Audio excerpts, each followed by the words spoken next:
ಹೊರ್ಮುಜ್ ಜಲಸಂಧಿ ಬಂದಾಗುತ್ತಾ ಇದನ್ನು ಹದ್ದಿನ ಕಣ್ಣಿರೋದು ಇರಾನ್ಗೆ. ಇವರಿಗೆ 6 ತೈಲ ಹಡಗುಗಳನ್ನು ಹೊಡೆದು ಉರುಳಿಸಿದ್ದಾರೆ ಇರಾನ್ನವರು. ಹಾಗಾಗಿ ಜಲಸಂಧಿಯನ್ನು ಆಲ್ರೆಡಿ ಮುಚ್ಚಿಬಿಟ್ಟಿದ್ದಾರೆ. ಜಲಸಂಧಿಯಲ್ಲಿ 100 ಹಡಗುಗಳು ನಿಂತಿವೆ. ಏಷ್ಯಾ ದೇಶಗಳಿಗೆ ರವಾನೆ ಆಗಬೇಕಾಗಿತ್ತು ಈ ತೈಲ. ಅಲ್ಲೇ ಉಳ್ಕೊಂಡಿದೆ. ಇದು ಉಳ್ಕೊಂಡ್ರೂ ಓಕೆ, ಇವತ್ತು ನಾಳೆನೋ ಬರುತ್ತಪ್ಪ ಅಂತ ಹೇಳಬಹುದು. ಆದರೆ ಅದಕ್ಕೆ ಬೆಂಕಿನೇ ಹಚ್ಚಿಬಿಟ್ರೆ ಗತಿ ಏನು? ಹೊರ್ಮುಜ್ ಜಲಸಂಧಿ ಇದೆಯಲ್ಲ, ಇರಾನ್ ಓಮನ್ ನಡುವಿನ ಪ್ರಮುಖ ಜಲಮಾರ್ಗ ಇದು. ಪರ್ಷಿಯನ್ ಕೊಲ್ಲಿಯನ್ನು ಓಮನ್ ಕೊಲ್ಲಿ ಮತ್ತು ಅರಬ್ಬಿ ಸಮುದ್ರಕ್ಕೆ ಸಂಪರ್ಕ ಕಲ್ಪಿಸುತ್ತೆ. ಇದು ಜಾಗತಿಕ ಕಚ್ಚಾ ತೈಲ ಪೂರೈಕೆಯ 20%ಗಿಂತ ಹೆಚ್ಚಿನ ಸಾಗಾಣಿಕೆಯ ಹಾದಿ. ಇದು ಇರಾನ್ನ ದಕ್ಷಿಣ ಉತ್ತರದಲ್ಲಿರುವ ಹೊರ್ಮುಜ್ ಜಲಸಂಧಿ. ಇದು Saudi Arabia, Iran, Iraq, UAE, Kuwait, Qatar ದೇಶಗಳಿಂದ ತೈಲ ಮತ್ತು ನೈಸರ್ಗಿಕ ಅನಿಲ ಇಲ್ಲಿಂದ ರಫ್ತಾಗುತ್ತೆ.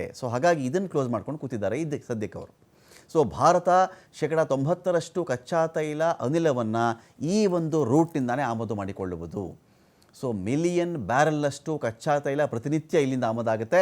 ಕುವೈಟ್, ಸೌದಿ ಅರೇಬಿಯಾ, ಇರಾಕ್ ಮತ್ತು UAEಯಿಂದ ಆಮದಾಗುತ್ತೆ. ಇದೆಲ್ಲವೂ ಕೂಡ ಹೊರ್ಮುಜ್ ಜಲಸಂಧಿ ಮೂಲಕನೇ ಬರೋದು. ಇದನ್ನು ಅವ್ರು ಕ್ಲೋಸ್ ಮಾಡಿದ್ರಿಂದ ಭಾರತಕ್ಕೂ ಕೂಡ ಇದಕ್ಕೆ ಒಂದು ದೊಡ್ಡ ಹೊಡೆತ ಬೀಳುತ್ತೆ. ಕಚ್ಚಾ ತೈಲ ಬೆಲೆ ಬ್ಯಾರಲ್ಗೆ $100 ದಾಟಿದ್ರೂ ಕೂಡ ಆಶ್ಚರ್ಯ ಇಲ್ಲ.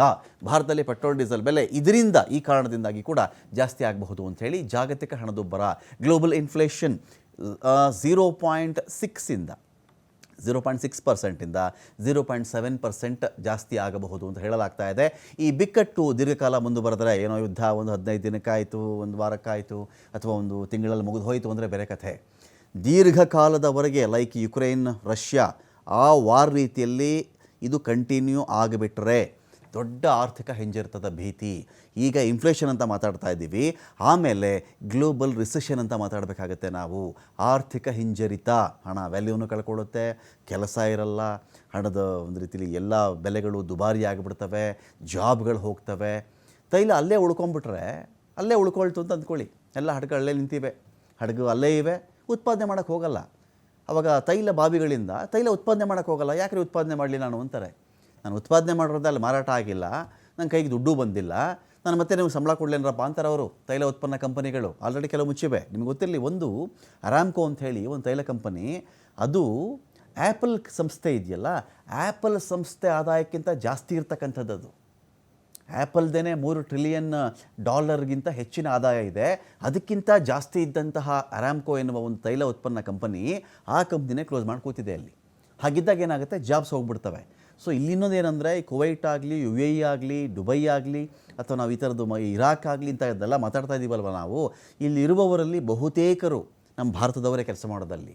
ಕೆಲಸ ಕೊಡಲ್ಲ ಅಂತಾರೆ ಅವರು. ಕೆಲಸ ಬೇಡ, ನಾನು ಮತ್ತೆ ಕರೆದಾಗ ಬನ್ರಪ್ಪ, ನೀವು ಯುದ್ಧ ಆಗ್ತಿದ್ದು ನಾನೇನು ಮಾಡಲಿ ಅಂತಾರೆ.